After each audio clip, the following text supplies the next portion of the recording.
성도 여러분 안녕하세요. 오늘도 주님 안에서 평안하시기를 바랍니다.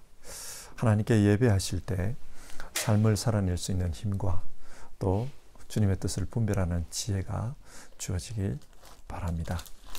먼저 사도신경으로 우리의 신앙을 같이 고백하겠습니다. 나는 전능하신 아버지 하나님 천지의 창조주를 믿습니다. 나는 그의 유일하신 아들 우리 주 예수 그리스도를 믿습니다. 그는 성령으로 잉태되어 동정녀 마리아에게서 나시고 본디오 빌라도에게 고난을 받아 십자가에 못 박혀 죽으시고 장사된 지 사흘 만에 죽은 자 가운데서 다시 살아나셨으며 하늘에 오르시어 전능하신 아버지 하나님 우편에 앉아 계시다가 거기로부터 살아있는 자와 죽은 자를 심판하러 오십니다. 나는 성령을 믿으며 거룩한 공교회와 성도의 교제와 죄를 용서하는 것과 몸의 부활과 영생을 믿습니다. 아멘. 우리 찬송가 543장, 통합찬송가 342장 어려운 일 당할 때 1절 부르고 성경 말씀 보시겠습니다.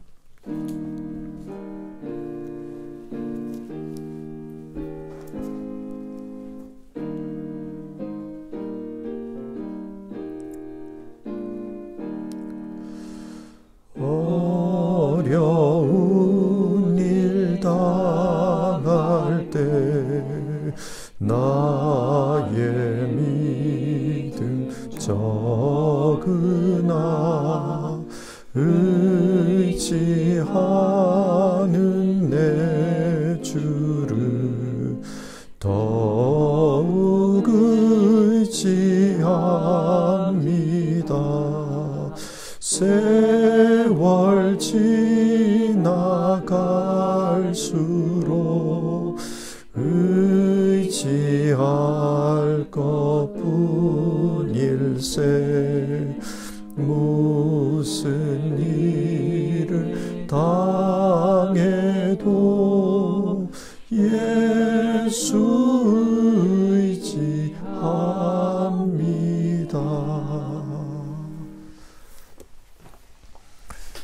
오늘 살펴보실 성경 말씀은 미가서 5장의 말씀입니다.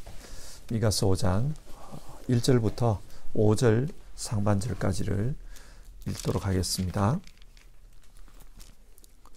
군대의 도성아, 군대를 모아라. 우리가 포위되었다. 침략군들이 몽둥이로 이스라엘의 통치자의 뺨을 칠 것이다.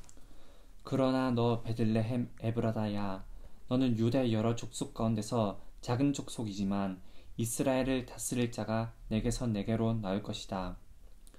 그의 기원은 아득한 옛날 태초에까지 거슬러 올라간다. 그러므로 주님께서는 해산하는 여인이 아이를 낳을 때까지 당신의 백성을 원수들에게 그대로 맡겨두실 것이다.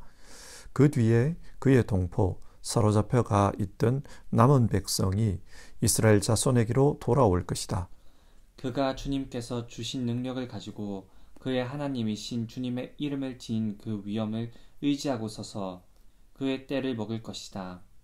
그러면 그의 위대함이 땅 끝까지 이를 것이므로 그들은 안전하게 살아갈 수 있을 것이다. 그리고 그는 그들에게 평화를 가져다 줄 것이다. 아멘.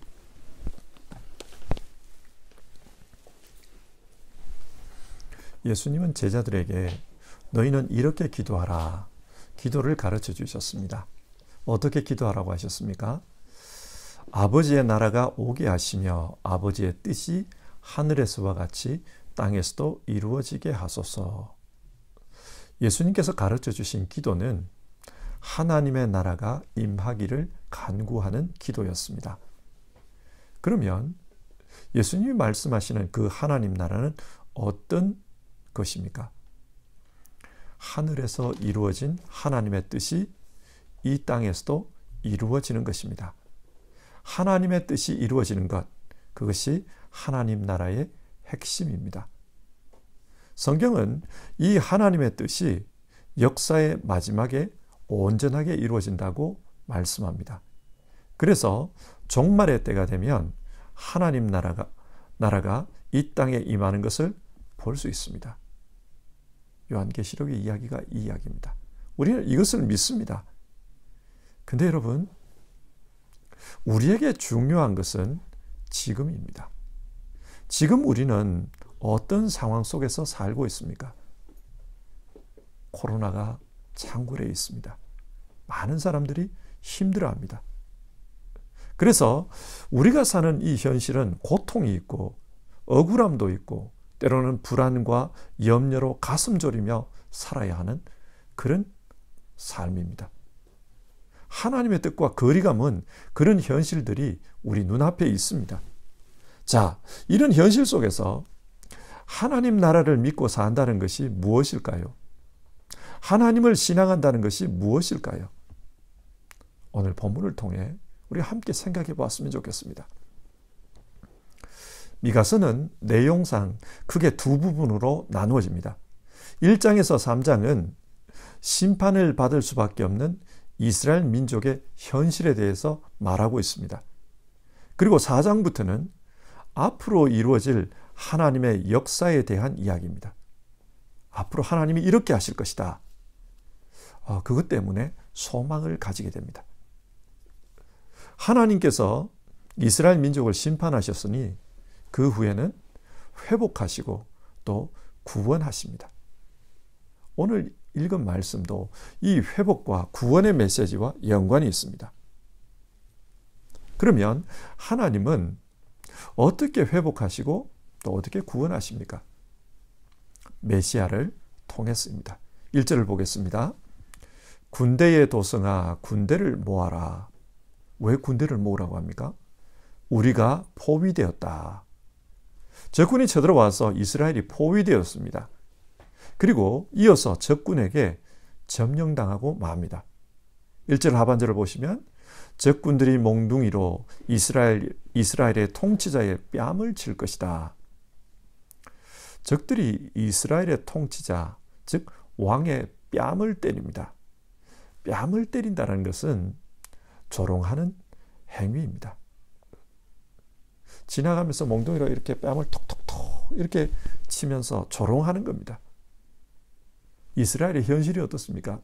말로는 하나님의 백성, 하나님의 자녀, 하나님이 선택하신 제사장 나라, 그런 말을 듣지만 현실은 조롱당하고 있습니다.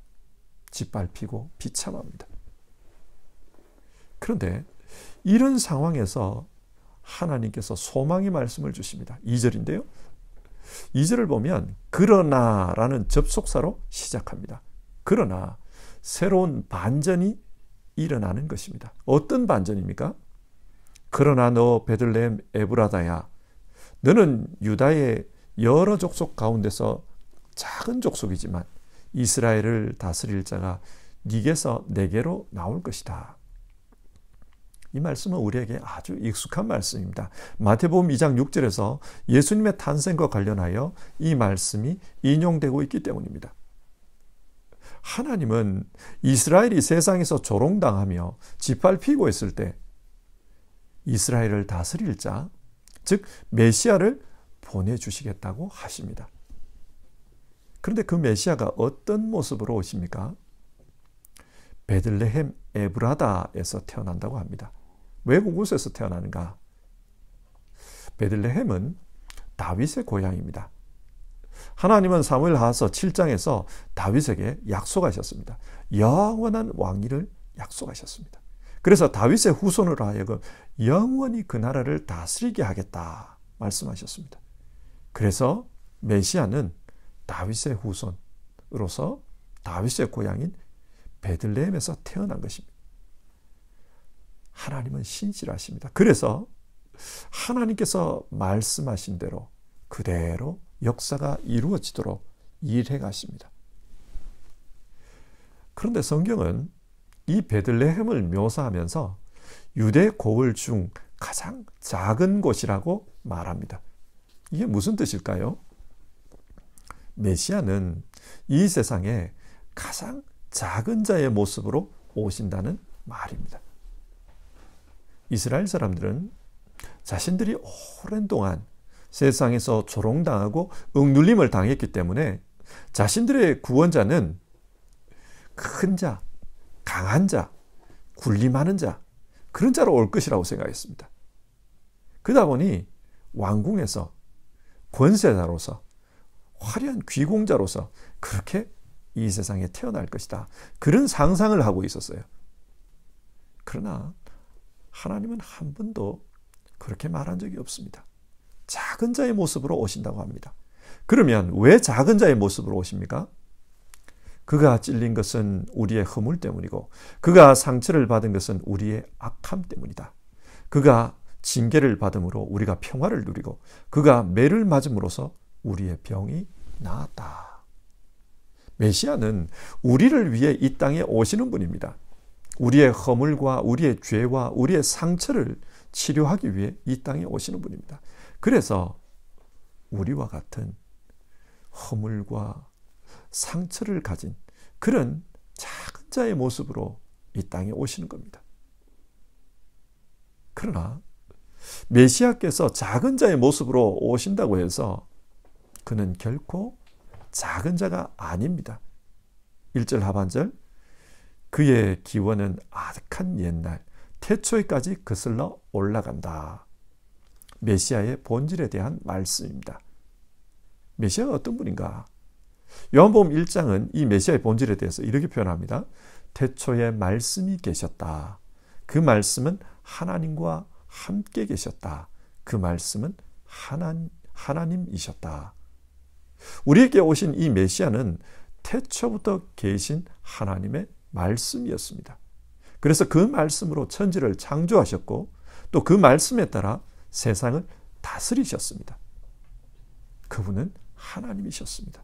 그런데 그 말씀이신 하나님이 육신을 입고 우리 가운데 오신 것입니다. 이것이 메시아의 본질입니다.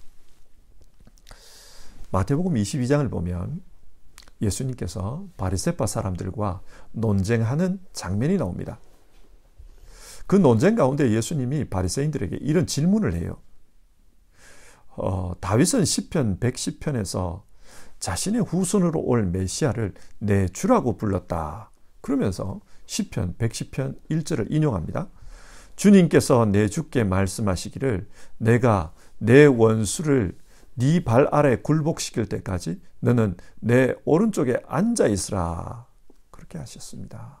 자, 다윗이 지금 자기 후손을 주라고 부릅니다.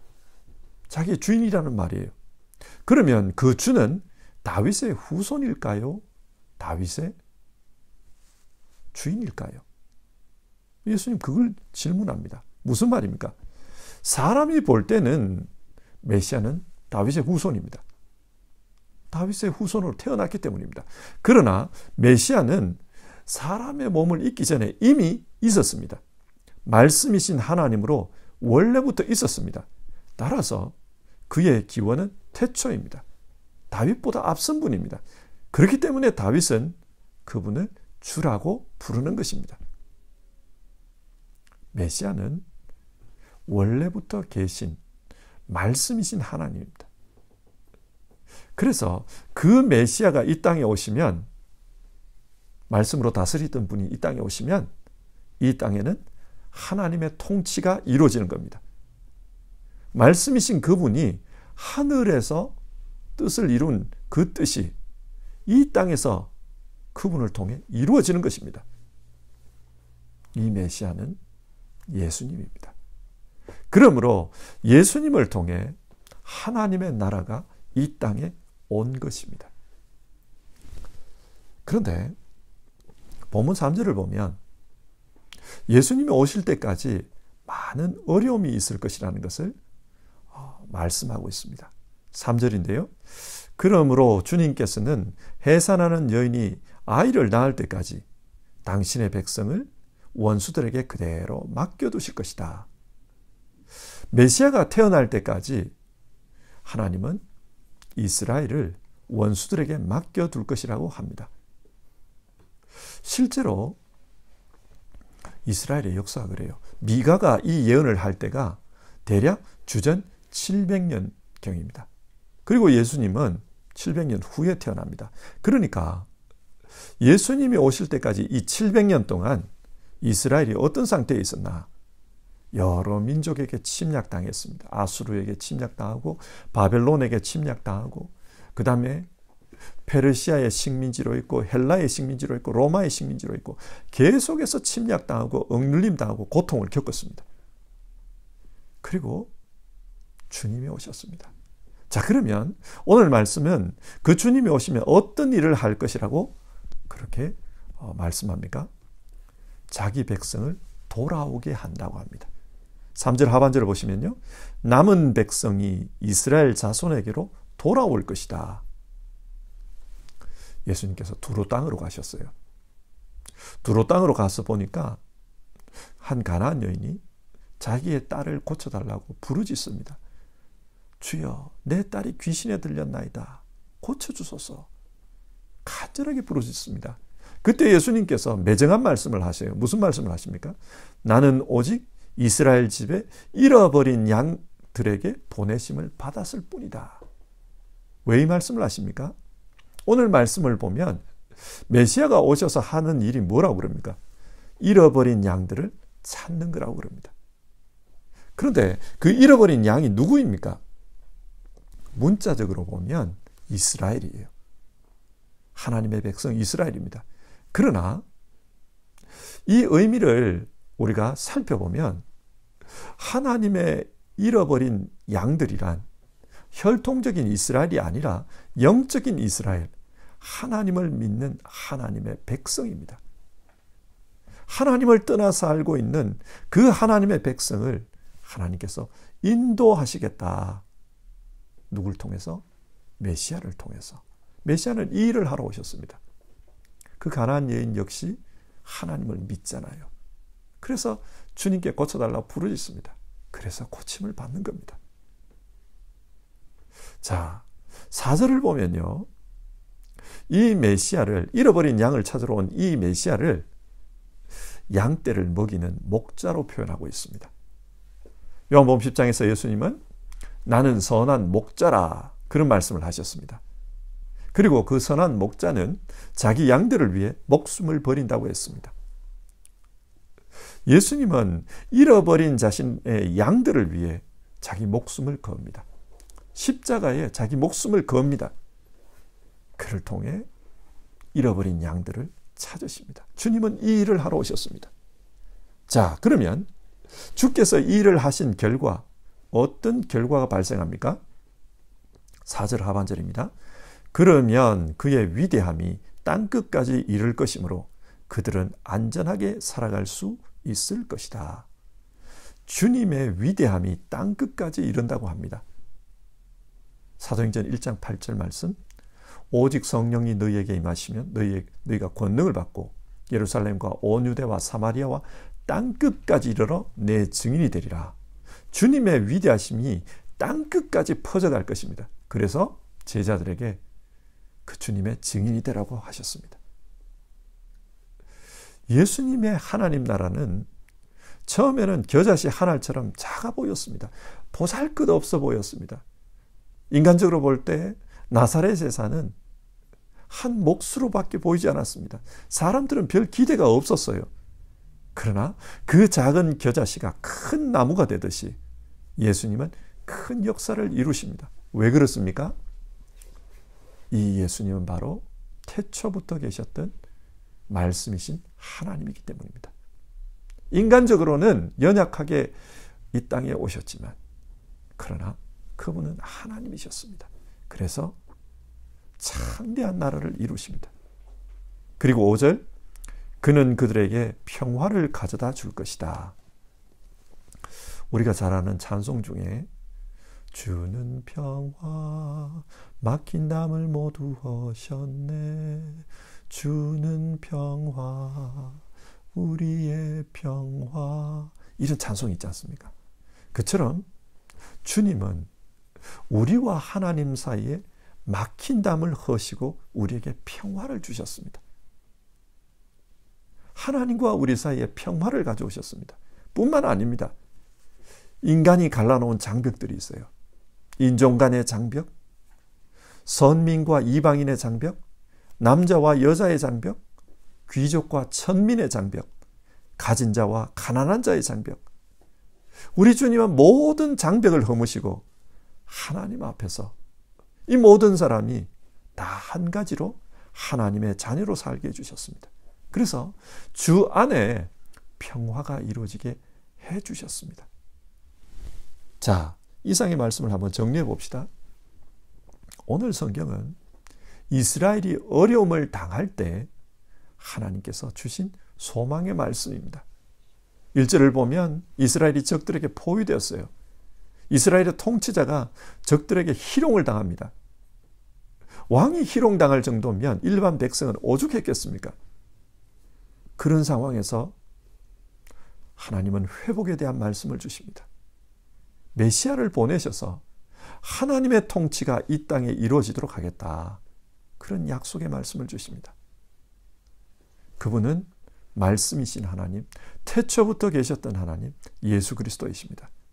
그래서 예수님은 이 땅에 오셔서 자신의 잃어버린 양들을 찾으시고 그들을 생명으로 다스립니다. 뿐만 아니라 그 삶 속에 평화가 임하도록 하십니다. 자, 오늘 설교를 시작할 때 첫 질문으로 다시 돌아가 보겠습니다.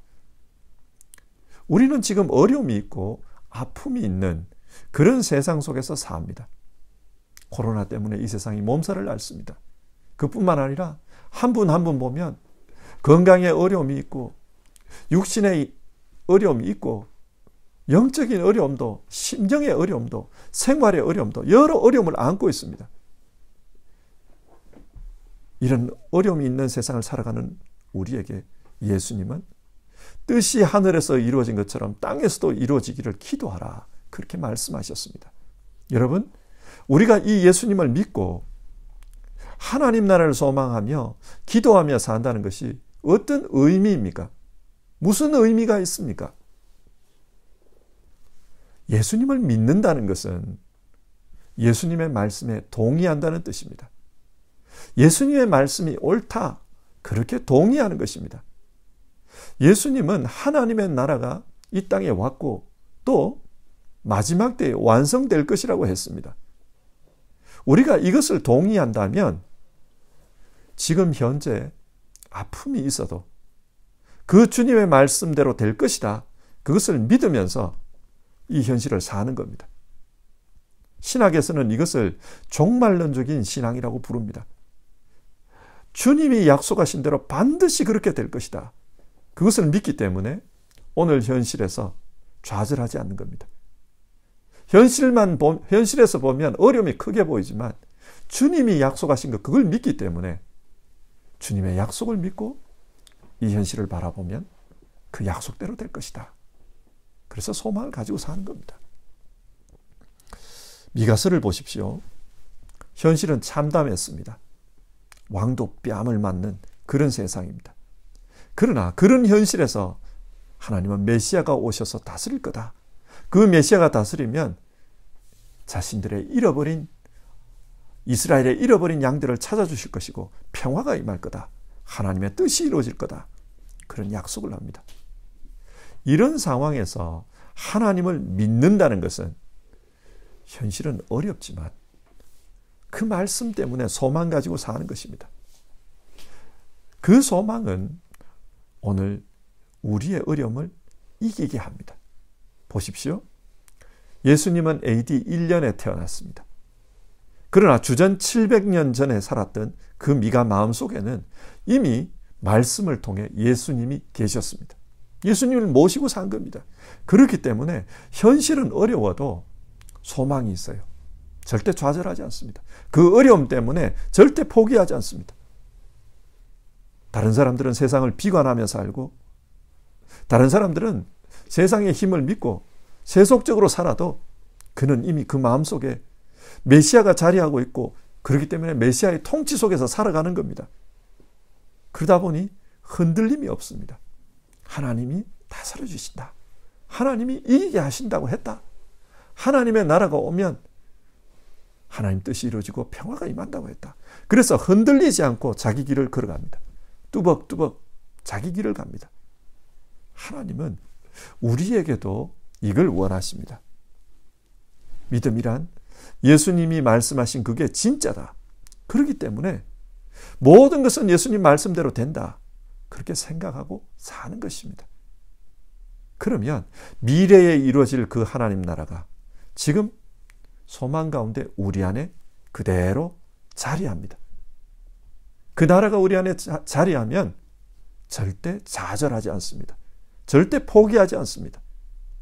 묵묵히 주님의 약속 믿고 가던 길 가게 하십니다.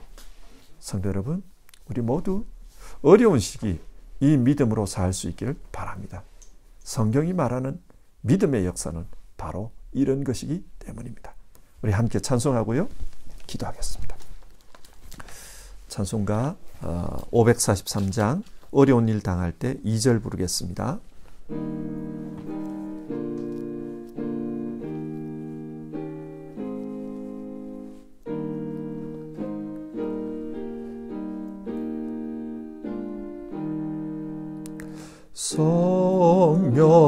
성령께서 내 마음 밝히 비춰주시니 인도하심 따라서 주만 의지합니다. 세월 지나갈수록 의지할 것뿐일세. 무슨 일을 당해도 예수 의지합니다. 우리 같이 기도합시다.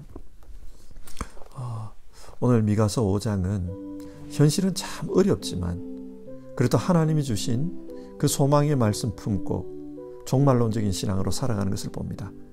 그래서 이미 미가는 하나님의 약속이 그 마음에 이루어져 있어요. 그렇기 때문에 어려운 현실을 보면서 좌절하지 않습니다. 절대 포기하지 않습니다. 하나님께서 주신 말씀 붙들고 묵묵히 자기 길을 걸어갑니다. 우리에게도 이 은혜가 있기를 바랍니다. 성령 하나님께서 우리의 마음을 비춰주시기를 바랍니다. 성령 하나님께서 정말 하나님 나라에 대한 소망으로 비춰주셔서 이 코로나로 어려운 이 시기, 또 개인적으로 많은 어려움 겪는 분들이 계시는데 이 어려움들을 이기고 살아갈 수 있도록 그렇게 힘주시기를 바랍니다. 우리 같이 기도합시다.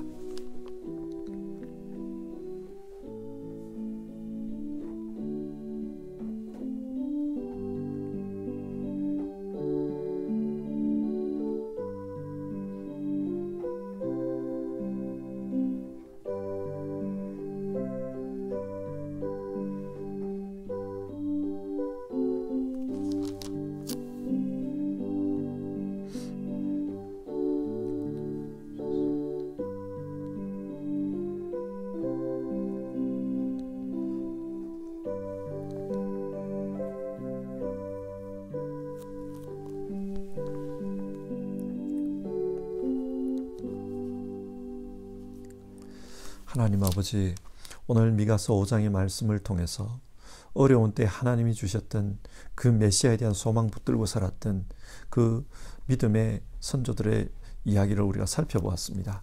하나님 아버지, 우리도 어려운 시기 우리 주님께서 주신 말씀 붙들고 살게 하옵소서.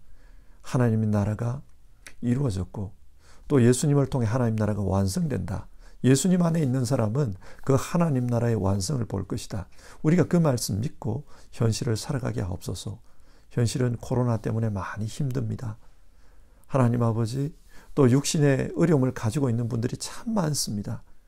그리고 생활적으로도 여러 가지 어려움 속에서 그렇게 힘들어 하시는 분들이 있습니다. 하나님, 우리의 현실은 쉽지 않지만 그러나 주께서 우리에게 주신 그 말씀 붙들고 소망 붙들고 그리고 하나님 나라 붙들고 우리가 승리하며 살아갈 수 있도록 도와주시옵소서. 우리 안에는 이 말씀이 현실이 되어 있기 때문에 흔들리지 않고 뚜벅뚜벅 자기의 길을 걸어갈 수 있도록 도와주시옵소서. 오늘도 주 안에서 말씀 붙들고 살고자 하는 분들, 주님 한 분 한 분을 축복해 주시기를 간절히 기도드립니다. 우리 주님 예수님의 이름으로 기도합니다. 아멘. 하늘에 계신 우리 아버지, 아버지의 이름을 거룩하게 하시며 아버지의 나라가 오게 하시며 아버지의 뜻이 하늘에서와 같이 땅에서도 이루어지게 하소서. 오늘 우리에게 일용할 양식을 주시고 우리가 우리에게 잘못한 사람을 용서하여 준 것 같이 우리 죄를 용서하여 주시고 우리를 시험에 빠지지 않게 하시고 악에서 구하소서. 나라와 권능과 영광이 영원히 아버지의 것입니다. 아멘.